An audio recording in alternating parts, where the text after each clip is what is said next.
So this is 1.34। इसकी language थोड़ी अटपटी है, सवाल उतना टेढ़ा नहीं है, सवाल का सेकंड पार्ट महत्वपूर्ण है, थोड़ा मजबूत भी है, ठीक है, लेकिन लैंग्वेज थोड़ी अटपटी लगती है। मैं आपको पूरा समझा देता हूँ। A balloon start rising from the surface of the earth, the ascension rate is constant and equal to v naught, ठीक। Due to the wind the balloon gathers the horizontal velocity component that is Vx is equals to a into y, ठीक है ना,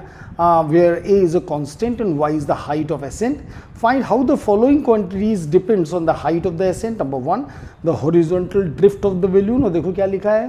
x as a function of y, माने आपको x और y के बीच में relation निकालना है, ठीक है। And second, the total tangential and normal acceleration of the balloon, ठीक है। अब वो पता नहीं लगता है सवाल, मैं आपको सिखाता हूँ पूरा, ठीक है, तो इसको आप आराम से देखिएगा, ठीक है। देखिए पहला पार्ट क्या है, बोलेगा भाई बैलून चला जा रहा है और इसका ऊपर उठने का रेट जो है वो ये है, ठीक है,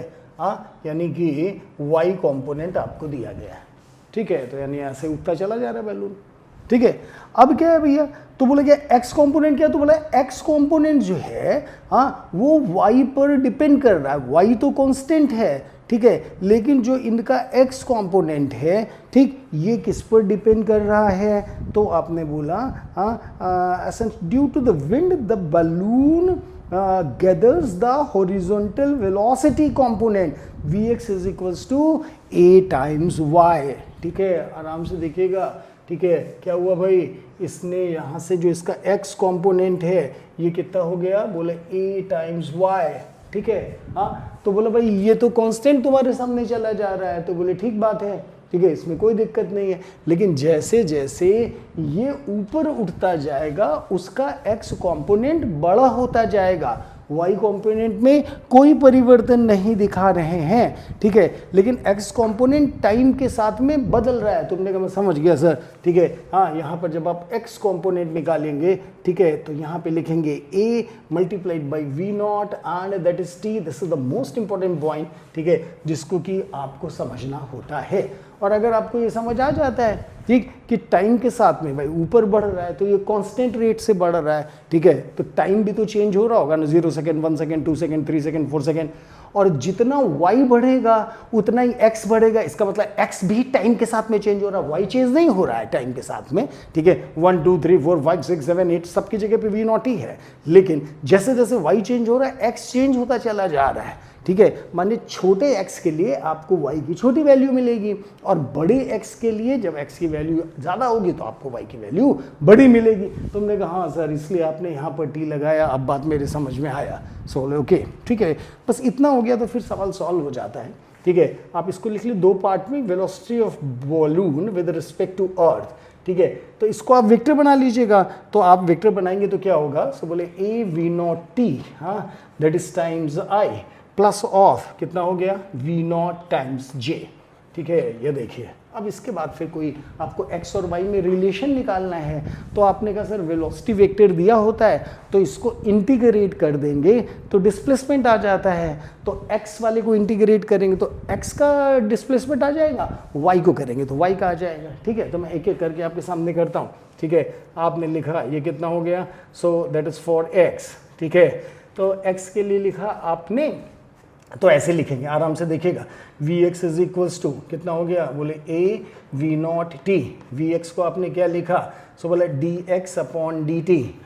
ये कितना हो गया, बोले a v नॉट t। इसके बाद क्या हुआ, सो आपने बोला वेरिएबल सेपरेबल कर देंगे, that is a v naught t, यहाँ पर कितना हो जाएगा dt। फिर क्या होगा, बोला इंटीग्रेट करेंगे 0 टू x 0 टू t, ये कितना आ गया x, a v नॉट बाहर तो हो गया a v नॉट, और यहाँ पे कितना हुआ, इंटीग्रेट किया गया t square upon 2, so this particular thing is here that is taken as x, that is a v naught t square by 2। बोलो ठीक बात, ठीक। अब यहाँ पर क्या आया, तो आपने कैलकुलेट किया, that is for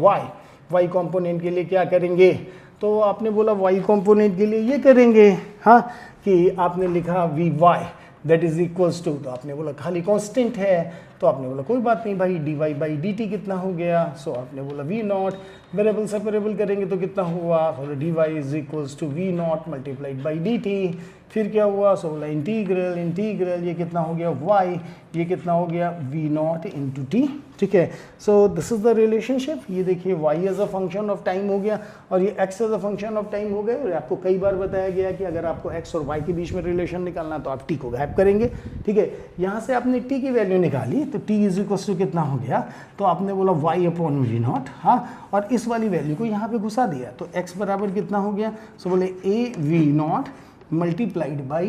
Y square upon v naught square, और एक 2 यहाँ छूट गया तो ये लिख दिया गया, ये कैंसिल आउट हो गया, ठीक है। और ये जो चीज़ आपके सामने आई है, this is the answer of the question, हाँ that is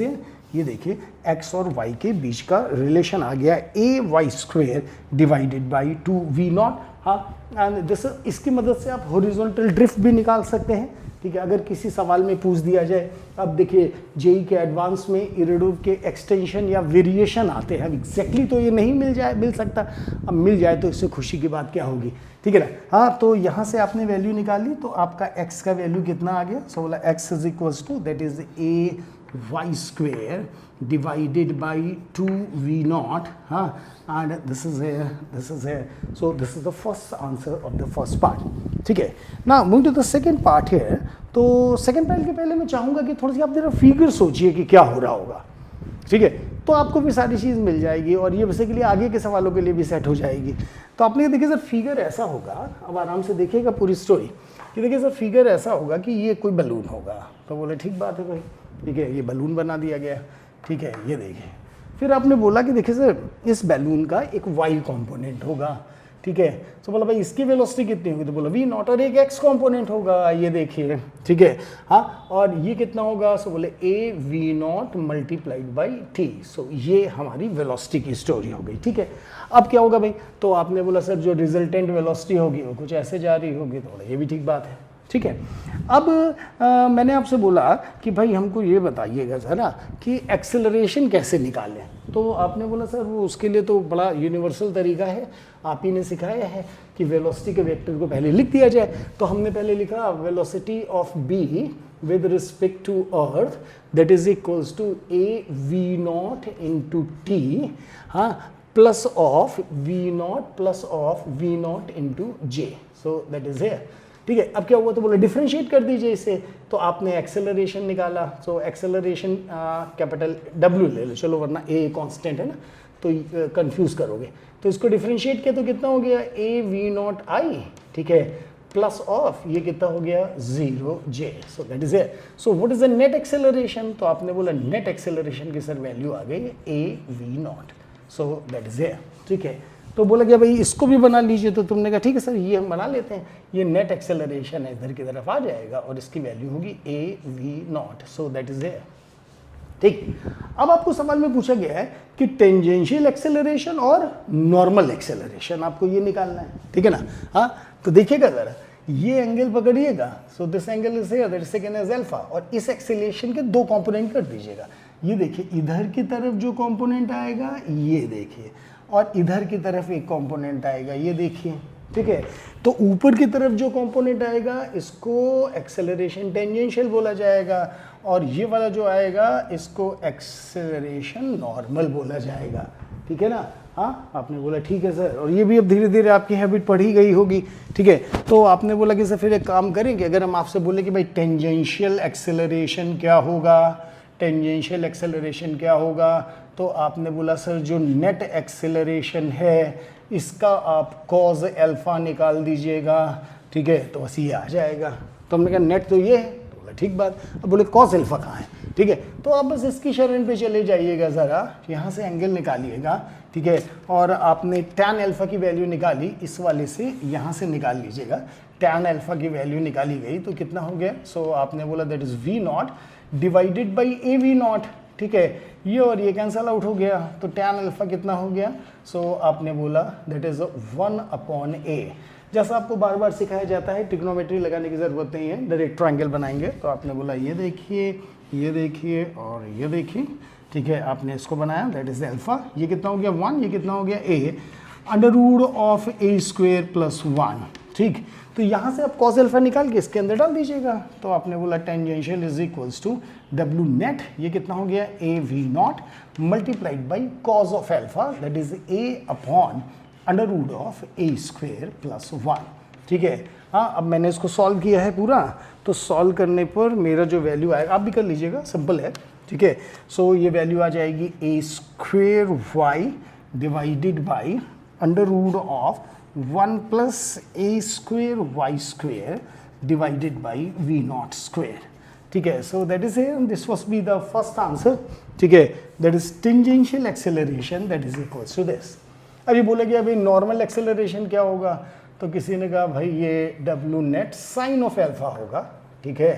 and sign of alpha कहाँ से आएगा, बोले साहब यहाँ से साइन की वैल्यू निकाल दीजिए, ठीक है। 1 अपॉन अंडर रूट ए स्क्वायर प्लस 5, इतना काम तो आप करेंगे ना। हाँ, सो this is a good question, इसका आइडिया पकड़ के रखिएगा, आगे सवालों में ये कॉन्सेप्ट बार बार बहुत काम आता है।